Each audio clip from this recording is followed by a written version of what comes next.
Stiff Truth.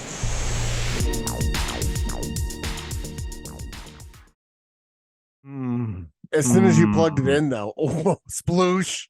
There it is.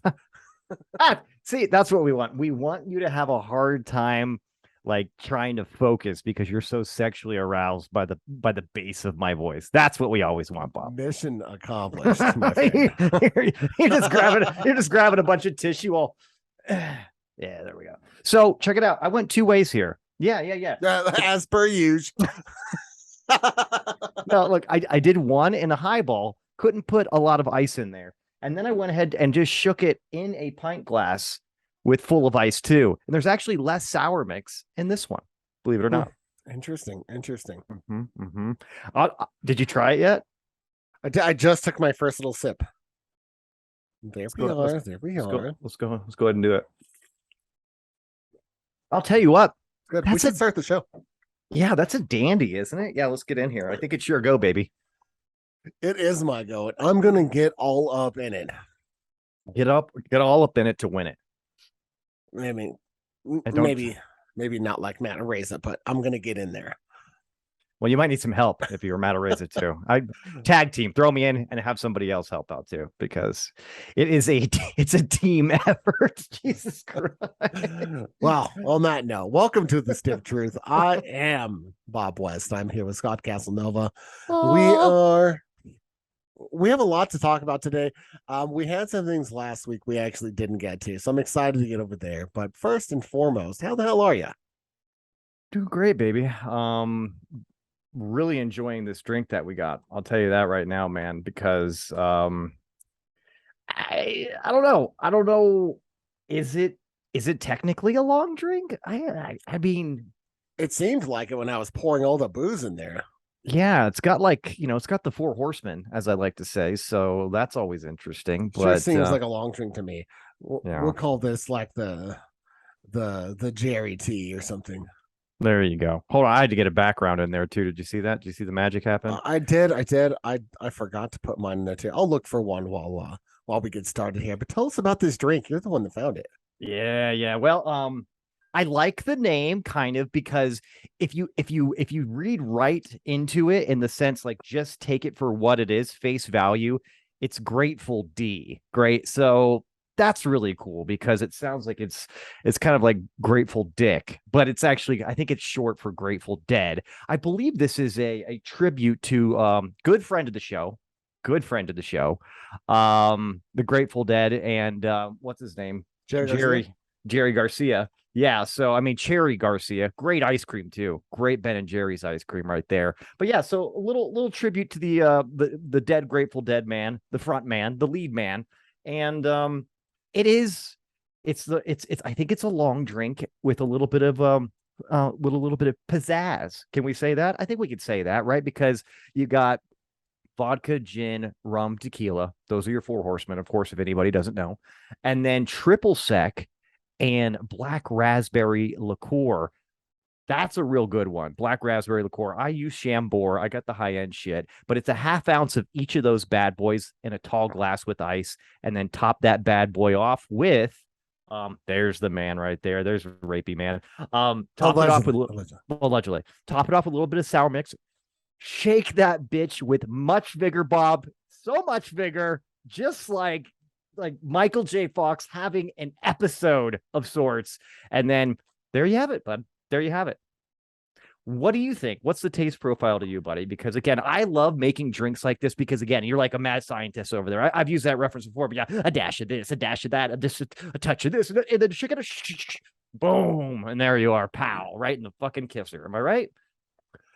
Yeah, it's very boozy, of course, because it's got all the hard liquor in there.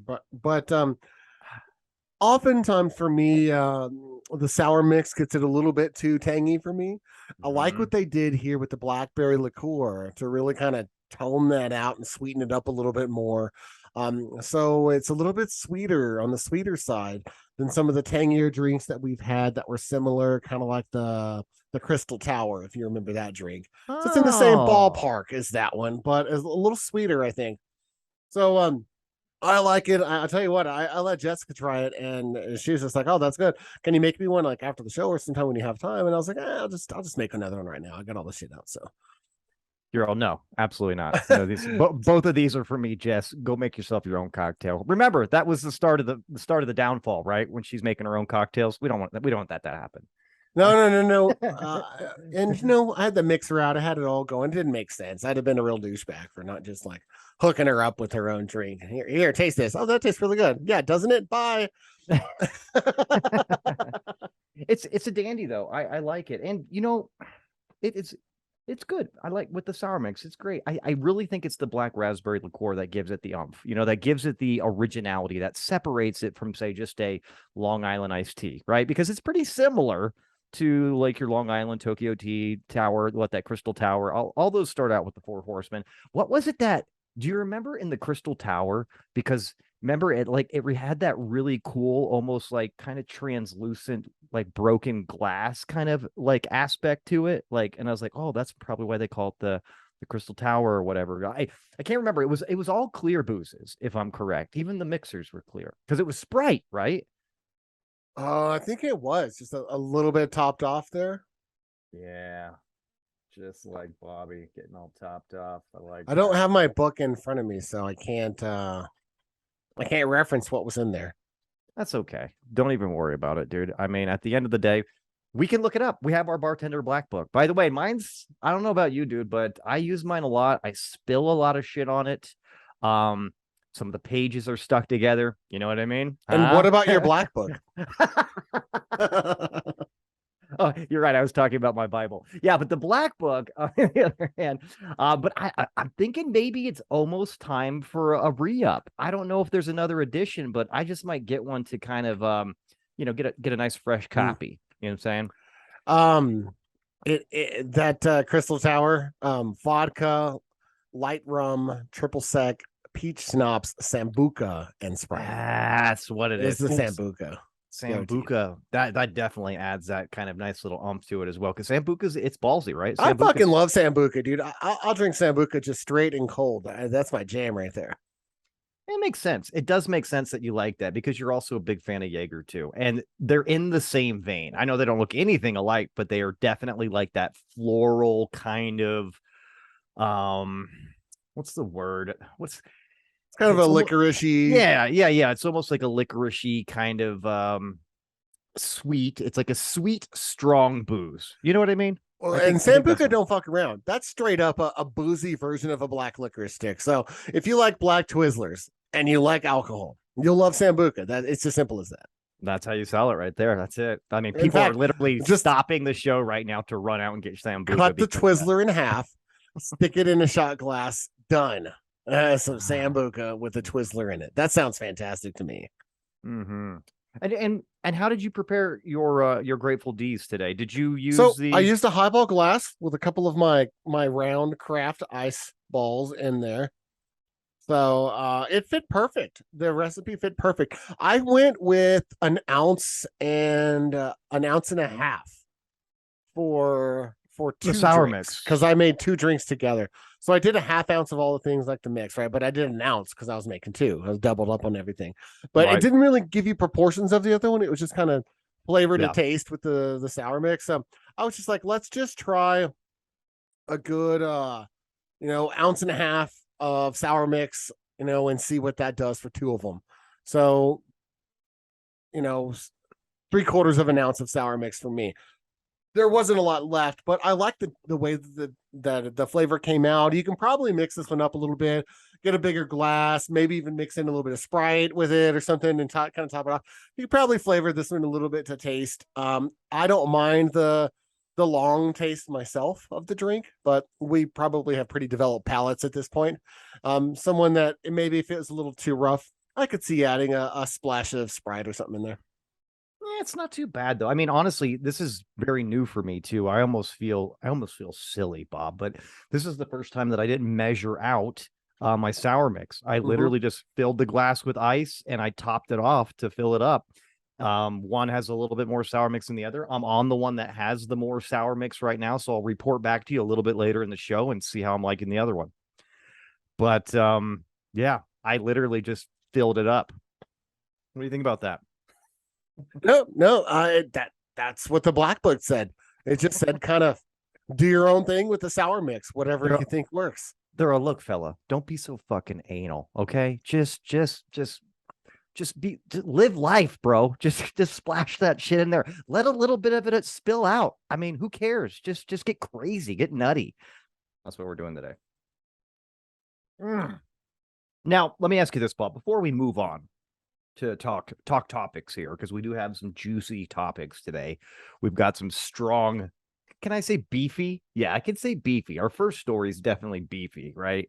I mean, there's a lot of beef, right? There's at least a few. The first story is pretty disturbing, right? Yeah, it really is. But before we get into that, one more thing about the drink here. Where does this rank with you here? Now, is this something, how does it stand amongst other long drinks that we've made? And overall, is this one that you're showcasing and you're kind of using to impress people? Or are you just like kind of keeping this on the back burner? I think this is one to kind of pull out when someone's like, well, I like long drinks, but I don't really want a Tokyo tea. I don't really want this. You're like, you know what? I got something that you might like. Let's try this and just kind of know that it's there. You'll probably forget it by the time that happens. Have to relook it up in the book, as happens a lot, but you'll know what it is and you'll know what you're looking for, right? And that's kind of the point of the bartender book. No bartender can remember the 5,000 drinks or whatever the hell's in the book. But I like it. I think it's a good one to pull out. I don't think it's going to be my go-to, but I do think that it's an interesting one to pull out. It's kind of maybe like a 420 day, kind of an Earth Day celebration thing with if you have a stoner friend or something like, I got some, Grateful D's we can mix up. And whether you partake or not, this maybe is a way for someone that doesn't smoke way to kind of hang out and add something of value to the Stoner Day celebration. Or they could just be grateful for the D. You know what I mean? And leave it at that, huh? Wink, wink. Because they are. They are. Well, I'll tell you what, though. I would probably bust this out. I think like you're saying, though, I would bust this out before I'd bust out a Long Island iced tea or a Tokyo tea, just because I'd be like, hey, there's a really cool variation on long drink. You're familiar with the Tokyo tea or whatever, right? And then bust it out, be like, what do you think about that? Huh? Just a little bit different, kind of flex a little bit there, a little bit of a puffing of the chest here with just being a little bit different. So I don't know about you, but I have found that when you have someone over, you're entertaining someone or whatever, and you bust out like a $15, $20 drink in the bar for them, they get excited about it. Like they really it's do. An experience for them, and I really love to offer that cocktail that's really served up professionally for them to have, and really to have that experience, because a good cocktail should be an experience. It should be like something that's special. You're absolutely right, and I'm totally paying attention, but I just want to highlight that every time casually when you mention cocktail, you really emphasize the cock, and I like that a lot because subconsciously, I just want to know about cocktail. Subconsciously, I think it does wonders, Bob. That's all I'm going to say. But yeah, you mentioned something actually that's pretty interesting, because if you think about it, put yourself in perspective. If you're not Bob and Scott, if you don't have full bars, if you're not very functioning alcoholics, then when you go have a drink, you may just like go to the bar and spend $20, $15 on a cool drink, or you're going home and you're taking shots of something and you're maybe just saying, hey, you want to have a drink? And they're grabbing a beer out of the fridge. And that's the extent of the creativeness, right? That's just sad times right there. It's really sad times. I mean, who the hell would just sit around and take shots and chase it with like Diet Coke or, Coke Zero? I don't know. That sounds terrible. We jest, obviously. Maybe everybody doesn't know, but Bob and I both do that on a regular basis. But yeah. So I mean, would it be safe to say, Bob, that we're adding some experience, some positivity to the lives of others with our cocktail making? Is that taking it too far? Am I getting too big headed here, or am I being delusional? No. I think it's an amazing thing that we do with our show. In fact, some of the feedback that I've gotten from our show, from people like the first timers, new stiffies, is I love a new stiffy. That's my favorite one. Is I really get a lot of feedback for our drinks. And I know Mr. Linz has told us that he really loves when we go all out and do elaborate drinks, and not the run of the mill stuff. And I think that we're doing everyone a service. This is how we help the country and we help the community. We're teaching people how to have a better time at their local drinking hole. Right. That's it. You want to go in. You don't want to just get a cranberry and vodka or a gin and tonic or a whiskey sour because that's all you fucking know to ask for. No, go to the bar and be like, hey, I need a Tenacious D. And they're like, oh, I've never made that before. It's in the black book. You'll find it.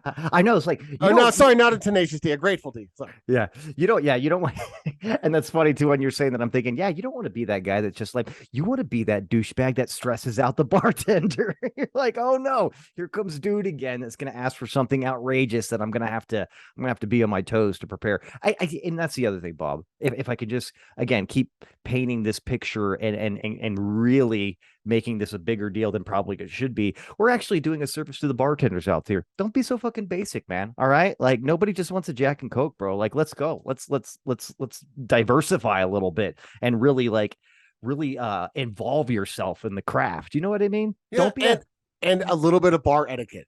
Right. If you're Right. going to go get a long drink and you know this bartender is going to have to spend a couple minutes making it by hand and putting all this stuff together. Right. And it's not a common drink and he has to look up the recipe and all that stuff. And he brings it to you and it's a $15 drink. Tip him $5. Right. And pay him for his effort. Don't be the douche. And then he'll appreciate making that elaborate drink for you even more. So the next time he goes, he's like, what am I going to have to look up this time? And you're like, yes. And he knows that tip's also coming too because you'll pay him for his efforts. Helping people help people, Bob. I mean, is there anything better? Now, if he makes a shitty drink, give him $14.99 for that $15 drink and teach him a lesson, right? I mean, look, we're generous here, but we also have to be stern. There's things to be learned, Bob. No, I jest actually. You're absolutely right. I think we may have beat the shit out of that conversation up enough. We might be able to move on now to something else.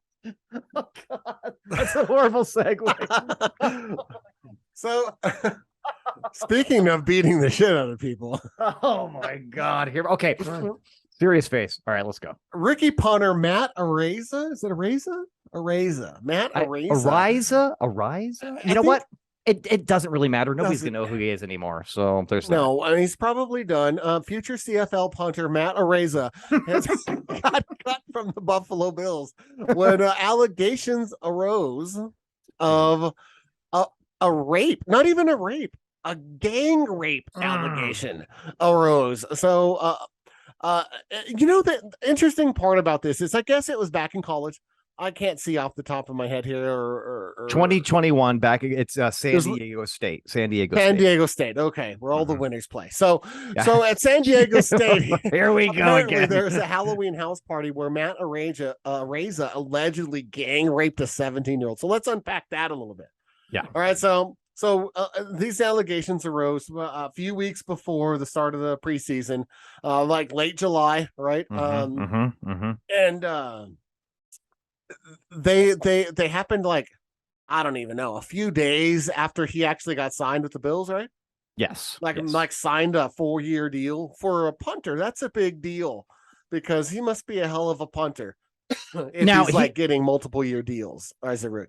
Here's the thing too. He had the nickname in college, Punt God. Yeah, I mean, so it is what it is. I think he did in like the first preseason game or something like that. He had like an 83-yard punt or something like that. Like no punk bitch, a very good punt. Guy's got a strong leg. And I saw the kid too. Strong leg muscles. So it kind of makes sense. I can see how that can happen. Anyways, I digress. Go ahead. So this is a picture of him. He looks like a total douchebag, just so you know. He looks like a frat boy. He just really has a total frat boy look. I'm looking on here. There's a couple of pictures on here, and I'll show you a different one too.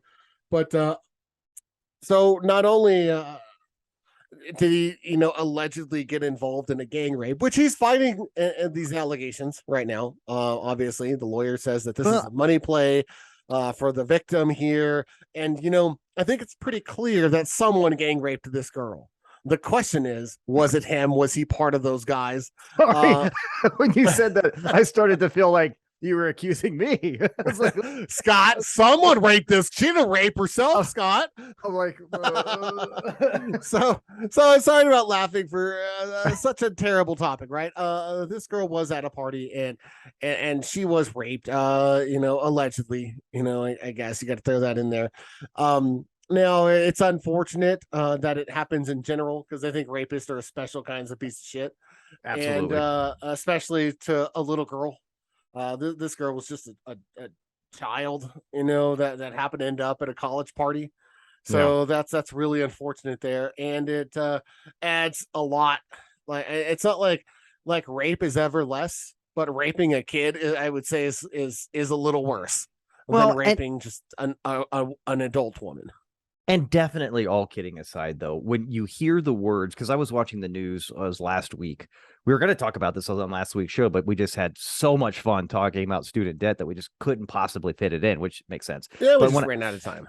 But but when I heard this, like automatically, I kind of like stopped what I was doing mentally, because when you hear the newscaster say gang rape on like the primetime news, you're like, what the fuck? What's going on here? That's like, you're like, it'll definitely like perk the ears up, right? You're like, what's happening here? But then you think about it. I mean, you mentioned not only was she underage, but dude, it's 3 college football players, 3 just without like beating around the bush here, 3 big dudes like tag teaming and aggressively raping even if she was of age. At this point, it doesn't even matter. It's just, dude, can you imagine? I can't imagine, honestly, but what's the thought process there? Are they high-fiving? I mean, what kind of real douchebaggery and just like retardation is going on in these guys' heads? Is this a product of like the frat boy culture, or are these guys just pieces of evil shit, or is it a combination of the both? Do you know what I mean? These are the kind of things that go through my head, because goddamn, I would like these guys to get gang raped in jail by bigger, older men, just as like kind of like step one with their punishment. And that's before they'd start their prison time. I don't know about you, but I think that's justified. Yeah, it's a terrible thing. And then for him to like know that these allegations are there, why are you even trying out for a football team right now? You obviously know you have to like figure out your rape case first. You know what I mean? And then the Buffalo Bills, like, where's their diligence for signing this kid? These had to have been flying around. She said she went to the police the very next day. And just so you know, there's some pictures that she took of some of the bruising that happened that she documented apparently the next day, and then she wrote in her journal to kind of timeline it. So these allegations aren't just like some he said, she said. It looks to me, from what I'm looking at behind me, there are some evidentiary pictures that's trying to corroborate her claim here. So it seems to me it's a very odd thing for not just the Buffalo Bills, but for any NFL team to not know that this is a potential like outcome and to like offer this guy millions. You'd think there'd be some red flags there. Well, to give to the Buffalo Bills credit, though, as soon as like they had learned more about it, they cut him. I mean, they didn't even try. Yeah, they didn't even try to fight it or whatever. And from what I understand, the Buffalo Bills were not notified until the very end. I think the last day of July, like the 30th or the 31st or something like that. So granted, they drafted him months before that. You know what I mean? So like when they actually made the draft, he was clean in their eyes. But and I'm sure they had no idea at that point. The interesting thing, though, is there were a lot of other teams. I can't remember the number of teams that kind of shied away from this kid because of these red flags that they saw, because there was definitely a case pending. There was like not details, but some teams like, dude, if you're going to like be the face of a football team or any part of a face of the football team, I hate to say this because I love to give second, third, fourth, and fifth chances to people because people fuck up, including myself. But again, if there's any kind of legal noise, to kind of like protect liabilities and otherwise, I'd probably like, you know what, fuck it, let's not go with this guy. Let's go. There's hundreds of other kids we can go with here. Sure, he's the punt god, but he's a punter. I mean, seriously, he's a fucking punter, right? You know what I mean? Like, come on, like this is not like some badass cornerback or running back or quarterback or running back, you know. So there is that. So maybe there was a little bit of looking the other way initially, but again, when the Bills found out the details, they're like, okay, we got to cut ties with this guy completely. They did cut him. Now, so they killed his contract and they let him go. And here's the other thing. Like, talk about, I mean, I wrote this on the notes last week. I was like, Matt Araiza rapes his way out of the NFL. Like, seriously, like what kind, knowing that you're set up to be drafted in the NFL, punter or not, Bob, you're going to get millions of dollars, especially if you're like this badass elite punter.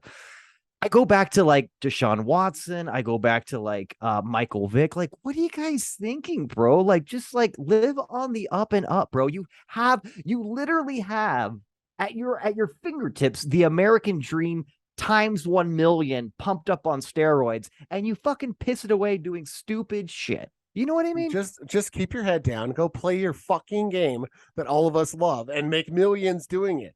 And don't be a piece of shit. Is that too much to ask, guys? Like, seriously, most of us pay to play football. So all the people that are in high school, I would say people, they're mostly men, mostly young men, and there's a few girls in high school spread out, and even in college, there's a couple of girls that do play football. They're usually kickers, but did you just say there's a few girls spread out in high school? Jesus yes. Jesus. And Matt Araiza is looking for them. They're 17, allegedly. I gotta go.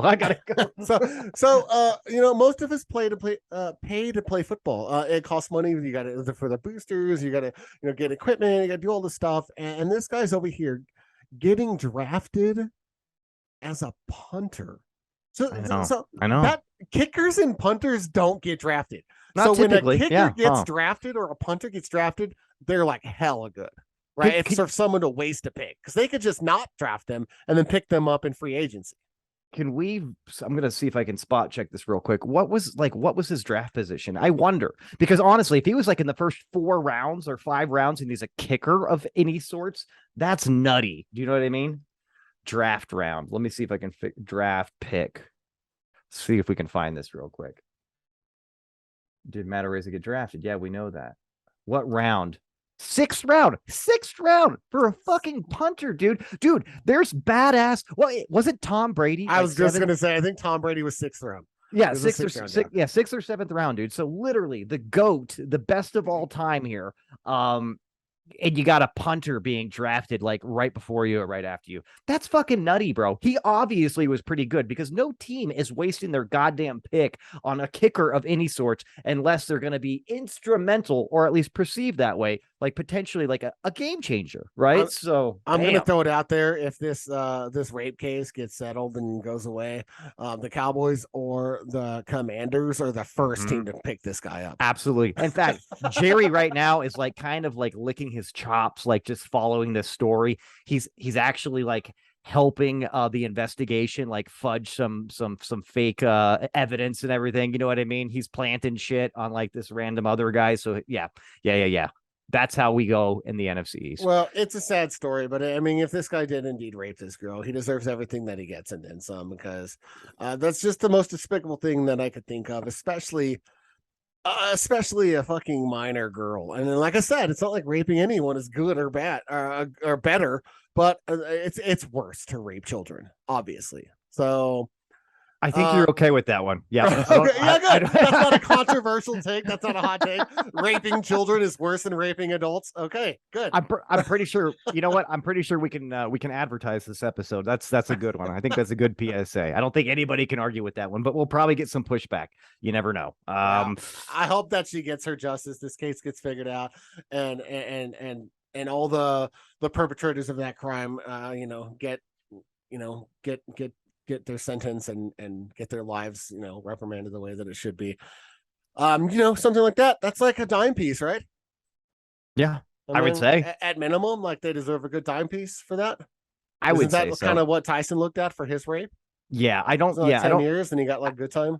Yeah, and I don't think they're looking much longer than that, simply because there wasn't like like very ridiculous injury or something like that, or attempted murder, or yeah, but I still would imagine Well, that's probably 10, 15 years in I jail. do know that she said that it lasted about an hour and I she was know. in and out of consciousness, That's just waiting craziness. for it to end.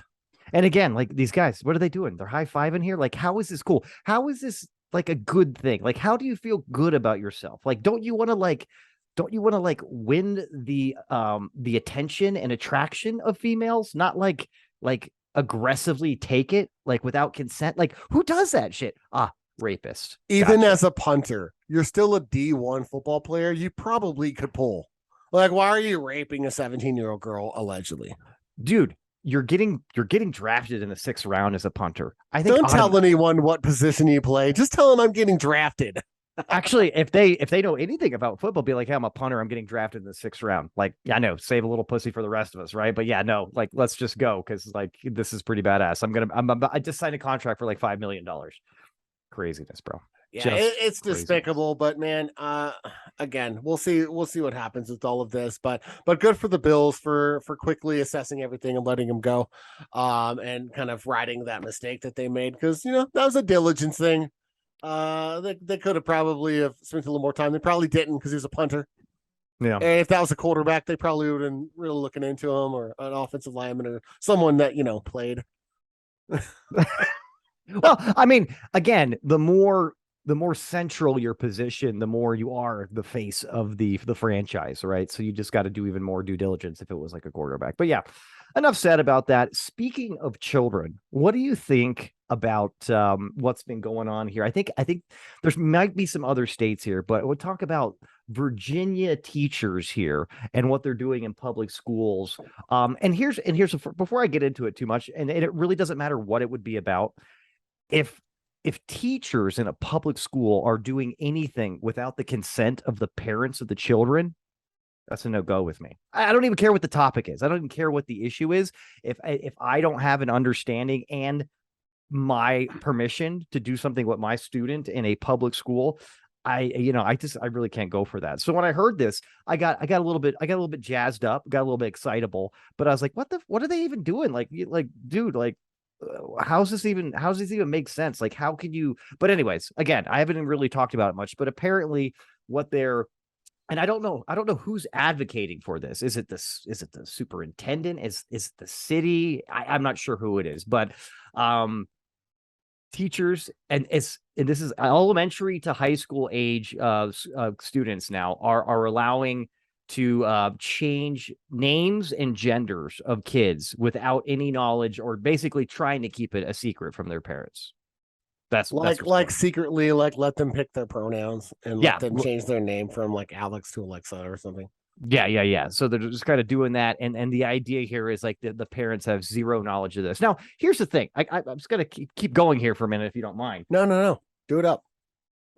Your kid spends a bulk of their life at school during the age of like 5 to 18 and more if you're going to a trade school or to college. So if you're a working parent, if you're two working parents, there's a chance that you unfortunately don't have as much direct, like, personal time or contact with your child. And you may lose a little bit of touch, depending on how busy you are, with what's going on in your child's life. And for the school not to kind of collaborate with you there to keep you in the loop is fucked up, if you ask me. I think that just goes without saying. But again, this is kind of me. What are your thoughts on this, Bobby? So I've got a couple of things, right? So for one thing, if if there's like a middle school kid and this child is obviously gay or at some point in their life may transition or He's all, whatever, hello, but Frisco. right, right, and they want to be called they them or whatever the fuck they feel like being called. I have no problem inherently with that. Mm-hmm. I would Mm-hmm. expect a parent teacher conference. Yeah, I would hundred expect a percent. mutual decision.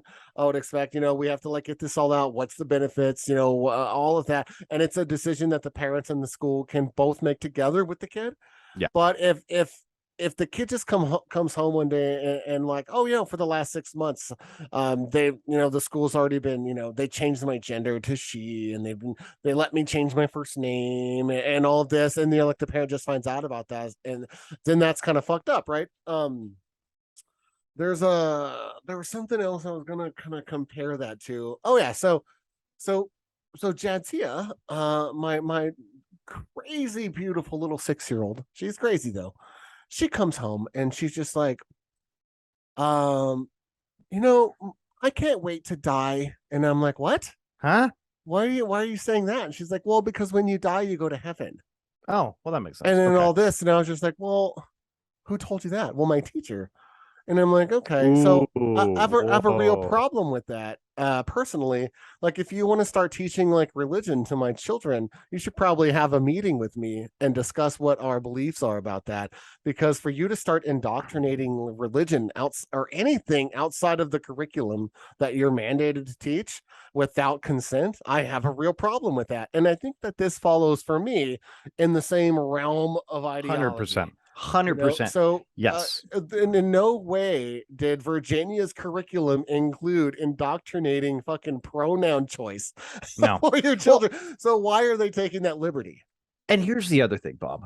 Regardless of like woke progressives trying to make it and the whole gender identity thing for children, I already have issue with that because as a child, Jesus Christ, up to your mid 20s, I think you have no idea what you're doing. You're barely figuring out who you are by yourself, let alone the confusion of different genders and whatnot. So, but what I'm trying to say is the reason why I think the parents should definitely be involved in this kind of instance is if your kid is showing signs that they maybe are confused or maybe let's just say they're identifying that maybe they aren't the gender that they were born, that inherently is going to cause some friction with other students. I know Of people will course, say, well, kids are fucking assholes. kids are the meanest out of everybody because they just say what's on their sleeves. Like there's no filter, and that shit can super, super hurt and potentially drive people to suicide. So for them not to be able to chime in is like, hey, your kid's doing this. Obviously, not a bad thing, but we should definitely talk about it because it's creating some interesting dynamics in the classroom, which could cause bullying, teasing, other things, fights, whatever it is. But to like completely say, this is just how it is. They're gonna be accepting. No, they're fucking not. They're fucking kids. Some of them will, but definitely not 100% of them. So to keep this under wraps and not alert the parents so they can kind of be mindful of what's going on and try to help, like with whatever they want to do, it's really up to the parents at the end of the day. But yeah, that's the other thing. But I agree with what you're saying. At the end of the day, it's a public school. If it's not something that's sanctioned in the curriculum, they shouldn't be doing anything about it. They should be objective as possible and kind of just, take a step back from things that aren't fucking. I was just trying to think of a clever little fun word for like your studies or whatever. But yeah, just a part of the curriculum. I'm done. Well, I would say this that I think you hit on a key point there. That's like very interesting and very important to raise. Um, we're talking about public schools, Yeah, tax funded schools, right?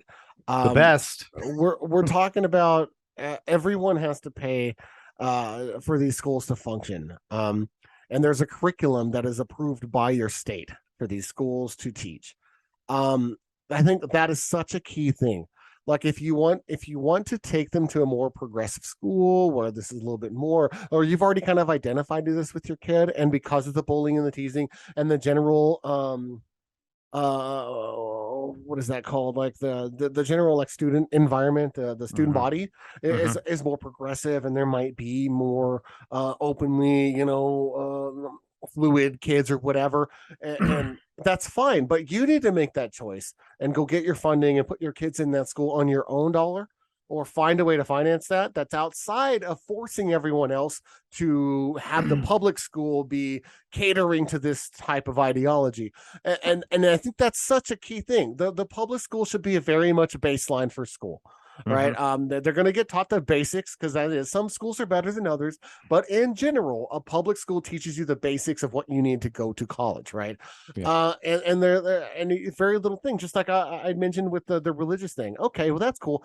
You don't know if I'm fucking Muslim or something. Like, what if I came home and I was like super offended for that, or what if I was Hindu, or what if I was like believed in reincarnation and like I lived a Buddhist life, and you don't fucking know. You're gonna just like assume shit and teach my kid because of your own self limitations on groupthink and how everyone else may practice their shit. So I think that's really offensive to come home, even though personally I really don't care. I just don't want you teaching my kids religion in school because that's very disrespectful of what our household might practice. What if I fucking chop goats and fucking hail Satan in the evening? Then that's very offensive to me for you to teach my kids about going to heaven. What if I don't want them to go to heaven?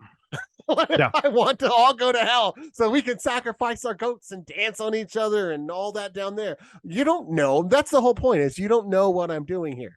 Well, so that's a good point. And it's what is the saying too? It's better to reign in hell than serve in heaven. You know what I mean? So just throwing that out there. Well, hey, at least all of our friends will be there, Scott. So well, and here's the other thing I just want to say, because we're getting a little bit worked up about this, but I do need to emphasize that in a public school, if say my daughter, was wanting to transition and the teacher reached out to me and discussed it with me, fantastic. That's different. And then all of a sudden they're like, hey, so she wants to go by this name now, this male name.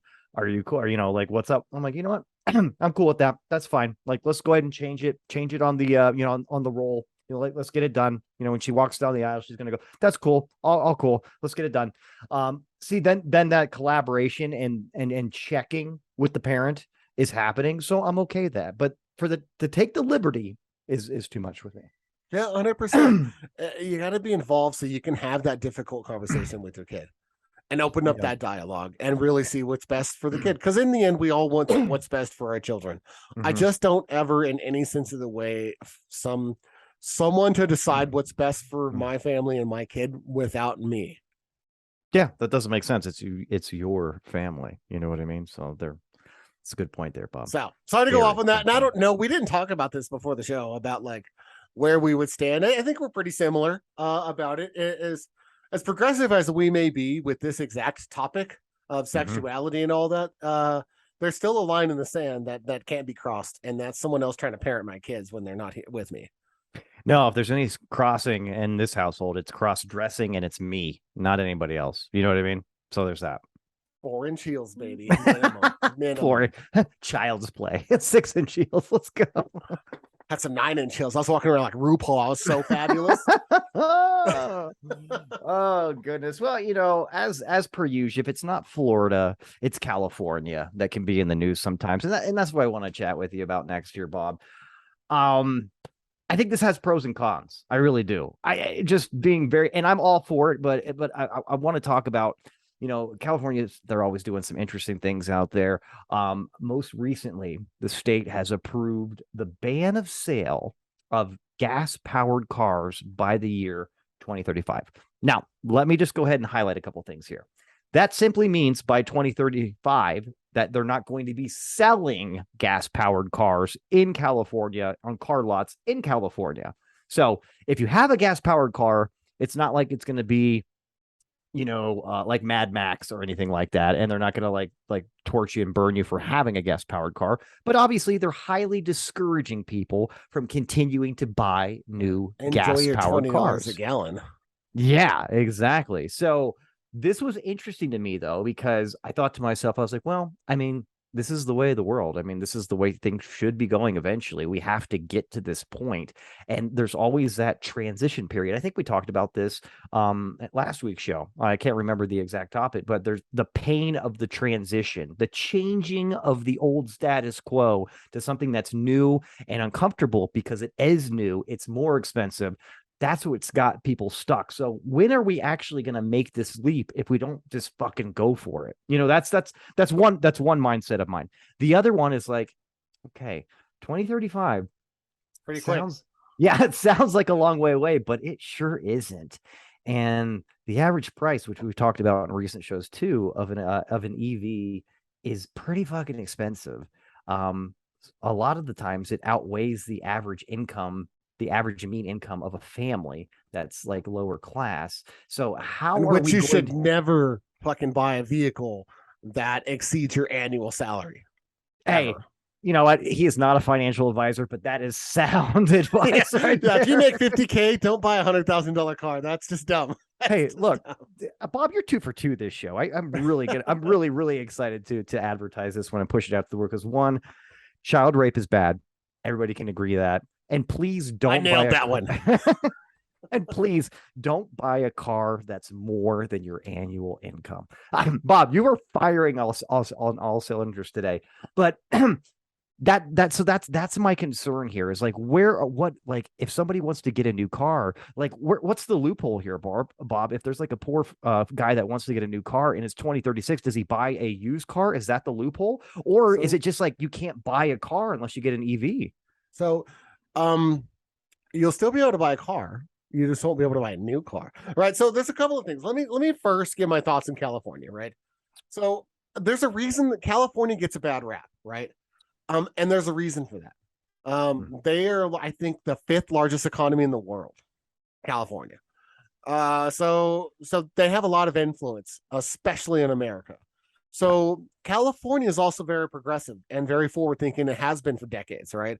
And California usually leads the way with technology, with recycling, green think, all this other stuff, economic and environmental issues, right? They usually lead in the front. But to their credit, I would say that normally around a decade later, everyone else kind of follows in line. But California gets that bad rep because of, like you said, that change, that ripping off the band-aid where no one's ready yet. California will fucking do it. And no one will be ready and they'll hate Californians for it, right? And so they get that bad rep, even though 10, 15 years later, the rest of the country's doing it. So but True. I think that's the stigma that California always gets. But I also think that they've been great at making some of the changes and moving forward just in the last 30 years in our country. So I understand, and man, the arrogance and everything, but California does do a lot of things right. They really do. So having said that, um, 2035 is a little quick.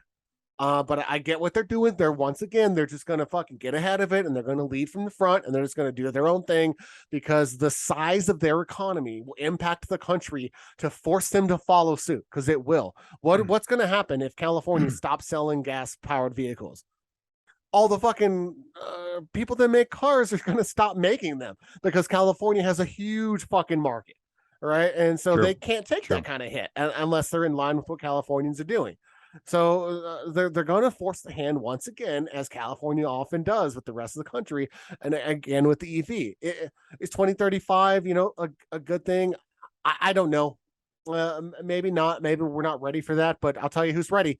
Fucking California is ready, and they're gonna do it. So, so we better get fucking in line because it's gonna happen, and they're gonna influence the car manufacturers. So this is gonna happen. Guaranteed. The rest of the country is right behind. You make a really good point though. Although it does when you say really positive things about California, it does subconsciously make my skin crawl a little bit because I'm not a Californian, right? There's plenty of things where you're like fucking Californian pieces of shit.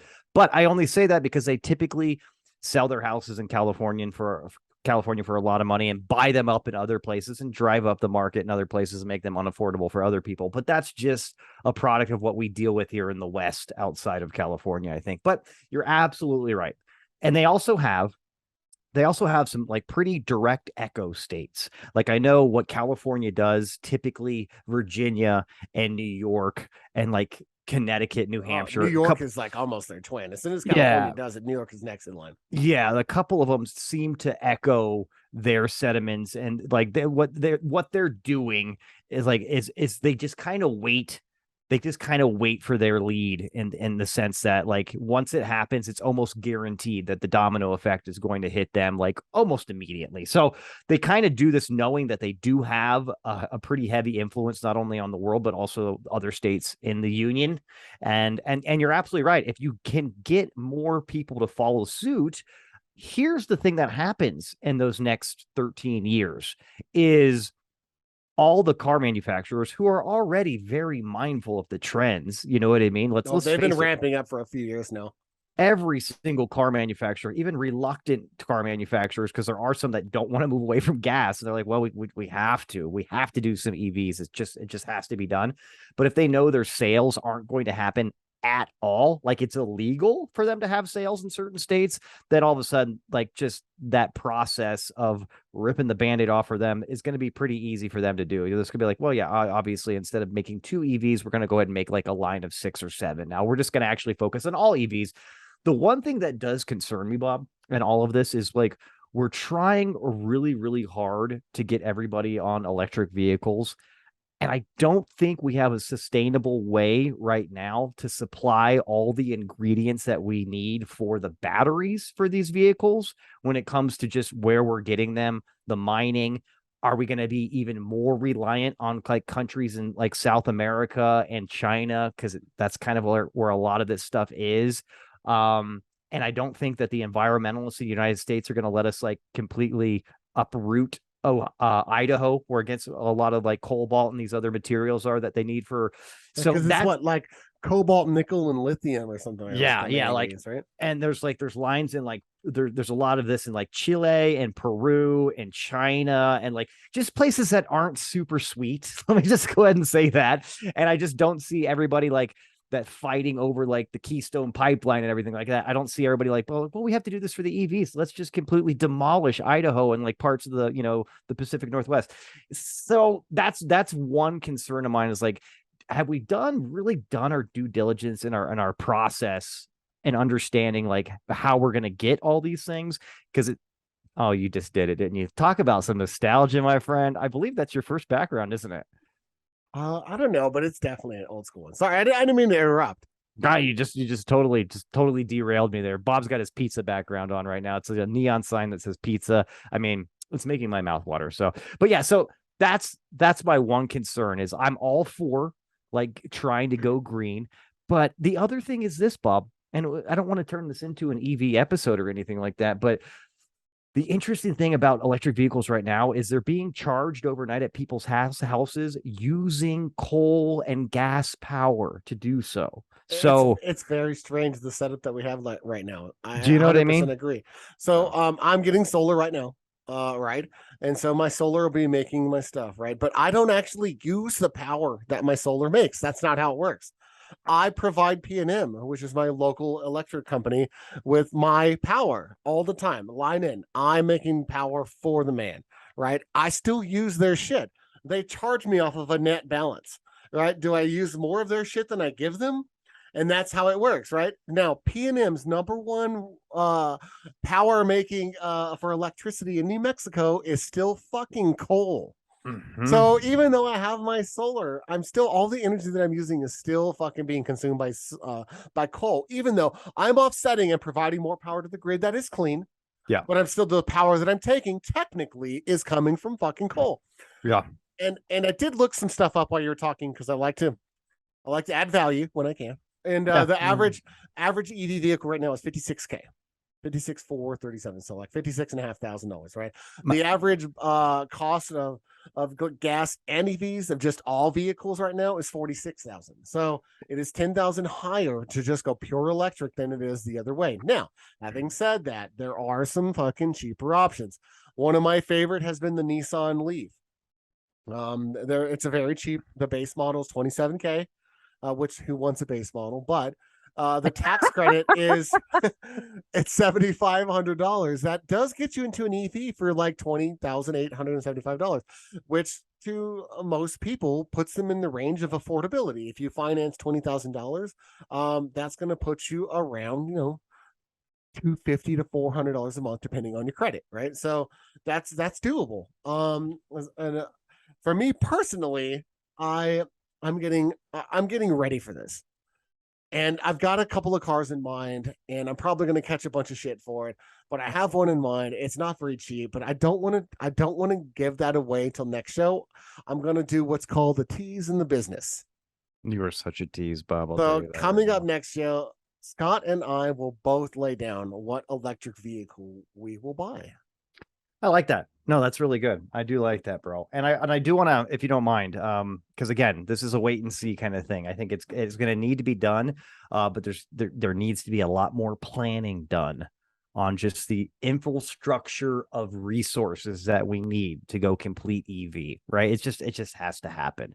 Like one, I hate to say this, but there needs to be some kind of mandate, I think, for transitioning to clean energy for just households. There should be at least, or no, incentive. You know what I mean? There should be more incentive. I say, because again, we're both going to get a nice little tax credit for our solar because I'm also getting solar set up. The White House just upped it to 30% this year. I saw that. That was actually one of the selling points. That's pretty sweet. Hey, the kid that came to my house, that was the reason he was coming. Actually, it's like, oh, hey, the White House just just did this. So yeah, I was like, oh yeah, let's hear you out. Let's see what you got. Yeah, sure, I'll get some solar. Let's go. But there's a lot that needs to happen there. I want to dive in here a little bit. No clever transition here, but I want to talk a little bit about Biden's recent. I just want to say his strategy now of kind of.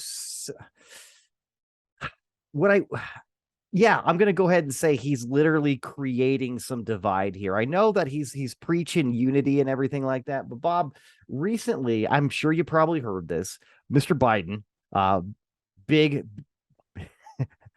Joe Biden, not Sleepy Joe, just big, tough, mean Joe Biden was out there. What was this for? What was he talking about? I can't even remember the occasion, to be honest with you. Well, I think so. You got me a little bit of a disadvantage because I don't know a whole lot about all of this. I mean, I've seen it a little bit of it, but I didn't watch last night's speech. Okay. Was it last night? I think it was last night. I can't. This wasn't from last night's speech, so this was like from So earlier in the week, he was in front of the helicopter. And someone had asked him about something, and he had said that the MAGA people are semi-fascist. So first of all, what the fuck does that mean? I don't know. I don't know. Like, I know what a fascist is, of course, but what's a semi-fascist? And then where do you draw the line to delineate a fascist between a semi-fascist? So I don't know. The verbiage there kind of caught me off guard a little bit, but yeah, he did say the semi-fascist, and I don't know. You're right. It is creating some divisiveness, but at the same time, it's calling some people out that maybe need some introspection. Well, 100%. Don't get me started about the Trumpers out there. There's obviously some issues, some sad issues with those folks. With that being said, his campaign promise and slogan of bringing unity and kind of trying to eliminate the divide is completely going in the opposite direction right now. If you wanted to polarize anything anymore, if you wanted to make these MAGA people even more passionate about hating you and the left, congratulations. So I have a question, Scott. Yes. I have a question. Does this mean that he's abandoned that? Is this the sign that he's like, well, I tried and that didn't work, and now he's just abandoning that, or is this just a misstep in that effort? Well, I mean, or is it lip service the whole time? I don't know. I mean, because I'll sit here and say it now that there's hardly ever a misstep from our great president, Mr. Joe Biden. He never says anything that's slightly incorrect or kind of fucking nutty. But I do believe, I think this is kind of him cashing in his chips a little bit here. Yeah, I do. I think he's like, you know what? I've tried. Maybe I haven't tried very hard, but I tried, and this is just these people are batshit crazy. They're basically Nazis. It's basically what he's. But he's like, hold on, wait. He's like, don't freak out though. They're just kind of like Nazis.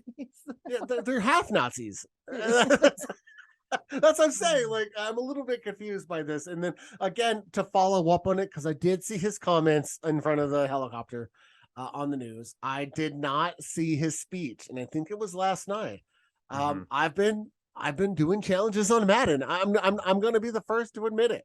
Understandable, bro. We all have responsibilities. I had to get my Tim Tebow.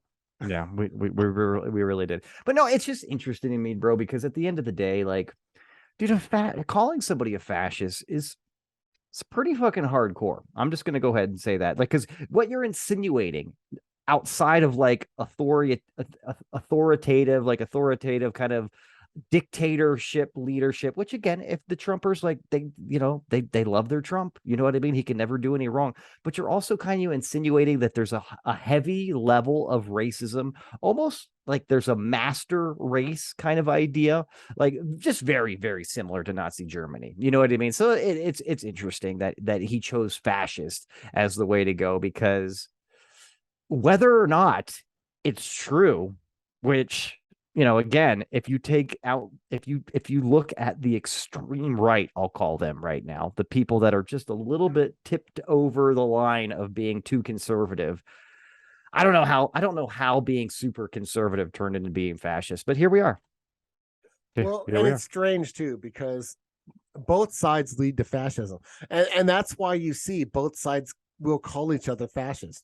Yeah. Right, you'll see the far left call conservatives fascists, and you'll see the far right call them like socialist, communist, fascist, all that, because of their views for the far left. And so and it's true, if you really follow the ideology too far right or too far left, they do meet around the backside together, and that place is fucking fascism.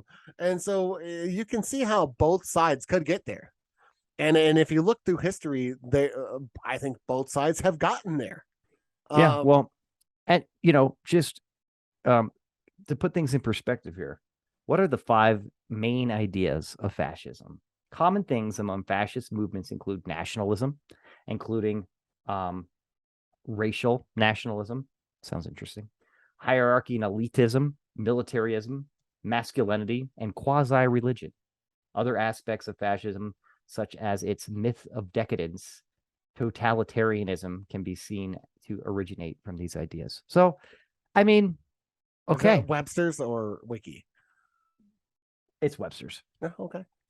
Yeah. It sounded very Webster's-like. Yeah. It's but again, pretty intense. Countries that were fascist: Italy, 1922, Romania. So we could keep going on here, but again, so when you put things in perspective, there definitely are elements of fascism in our country today. But pointing it out and dividing us even more, is that a good play? That's the question, right? I just don't know. And I think we're going to find out the answer to this in November. I really do. I think these midterms are probably the most fascinating midterms that I can remember in my lifetime. I'll tell you what, midterms just kind of get swept under the rug. 100%. I'll tell you what, and what we talked about probably 3-4 months ago, like there's going to be like a clean sweep for the Republicans. Not so much anymore. I think a lot of things have changed, and I think strategically, and I say that in a jestful kind of way, strategically, Republicans have done stupid shit for the past few months that have given themselves a handicap versus a leg up on the midterms, which is interesting because here we are. There's so many things that aren't going like the White House's way, right, in Biden's way, but he's got a recent slew of quote unquote wins, which, again, some of them are. And then you have that combined with some fumbles of the conservatives here. It's going to be interesting. I think it's a toss up, buddy. I've seen recent polls that put now support for Democrats higher than Republicans, which a few months ago, it was completely the opposite. Well, and the crazy thing, Scott, is you're 100% right. It is a toss up, and it should not be. If you look for the last like half a century, the midterms are not a toss. They're not a toss up. Yeah, they are the opposite party of the president almost every single time, and overwhelmingly the majority of the time. So for them to have that layup and misplay so poorly, and to where it's a toss up, I think, I don't know. I'd say that's on Mitch McConnell because he's the one leading the party, right? Right, but it's. I think it's more on the differences in ideology between McConnell and Trump. Mm-hmm. Since Trump has he is the Republican representative that is the, what is that? He's just like the I don't know. He's the public figure, right? Yeah, that the majority of the party gets the populist representative of the Republican Party. But Mitch McConnell's the actual person that's, running the party, regardless of RNC chairperson aside. But and I think that their differences in ideology is really leading us to where we're at now. I don't. I think Mitch McConnell also made the mistake because he's been one of the big proponents around the Supreme Court thing. Right? Let's pack the court with a bunch of conservative people and get Roe v. Wade overturned. Well, that's fine in the 70s and 80s when people gave a fuck about that. But now, when there's much more people that are pro-choice, I think 30 years later that's a misplay. Well, can I say this? That would have been fine too if the Supreme Court would have did this in December versus fucking the summertime. After, yes. Like, let's be strategically political here and let's not fuck up everything. And basically, they just gave the Democrats a huge, passionate platform to stand on that they didn't have before they did this. They totally didn't have it. It wasn't there. Nobody, if you would have polled people 10 months ago, like, so what's important this year? It'd be inflation, the war in Ukraine, coronavirus. Dude, abortion would be nowhere on the list, and that's such a hot button with so many people, and for good reason. And they just fucking served it up to the Democrats on a silver platter, bro. It's a fucking alley-oop. Yeah, and they're slamming that shit down. In fact, that's like the majority of Democrats that are running right now. That's their number one issue, and it shouldn't be, because again, like you said, it wasn't an issue because the economy and inflation are the number one issues in this country. They were until the Supreme Court decision, and now they've added a new issue, which it looks like by all accounts roughly 2/3 of the people are pro-abortion in America, which doesn't bode well in a Senate that's 50-50. And like we had talked about before, the issue of abortion crosses over party lines too. It's not just that's a perception that the right had completely wrong too. Like, hey, everybody's gonna love this. I'm like, you know what? You're probably gonna like rock some moderates too, and be like, you know what? This is leaving a bad taste in my mouth. Maybe I just don't vote this year, or maybe I just vote the other way. You know, this if I'm leaning towards you and you toss that pro-life shit at me, I'm out. I'm out. So 100%. Don't lean towards Bob with that pro-life shit. Don't come at me with that pro-life shit. Child rape is bad. And buying cars that are more than your annual income is mostly a bad idea. I think I'm not a financial advisor, but that's frowned upon. Oh my goodness. Well, I think that's where we're going to have to just end it right there, Bob. Those are key takeaways, I think, for all the stiffies out there. And Bob, I thank you again for always just really bringing your A game to the show. I mean, I think you did a great job today. Can I say that? Oh, likewise, my friend. Likewise. What a fun show. And you know, it is always disconcerting when you have to discuss something that's so vile. But it is something I think that needed to be talked about. And also the child rape thing. Wow, I like what you did there. Jesus. And he still makes a joke about it. Well, guys, thanks for joining us this week.